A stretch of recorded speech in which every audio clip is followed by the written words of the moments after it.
Okay, the way I saw how to make center lines on circles was this way.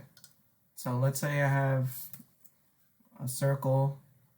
I'm going to offset, so I'm going to click offset, type in 0.125 for the offset distance, and then I'm going to click the circle, and there's my offset circle right here.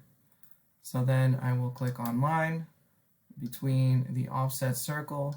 I'll draw a line and a line this way. Okay. Then I'm going to click on the outside circle and delete it. And then I will click on this line and I'm going to turn it into a center line. And I'm going to click on this one and I want that one to also be a center line. Okay. And then the center line is not showing, so I'm going to right click and let's see. Properties should show up. Properties shows up right here, and then I'm going to change the scale, line type scale. Whatever scale they told you to put it in, put it in. If I put 0.5, it works for me. Let's try 0.8. 0.8 doesn't work. What about 0.7? 0.7 doesn't work.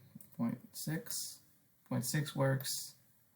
And that's how you make center marks. Very different from Autodesk Inventor.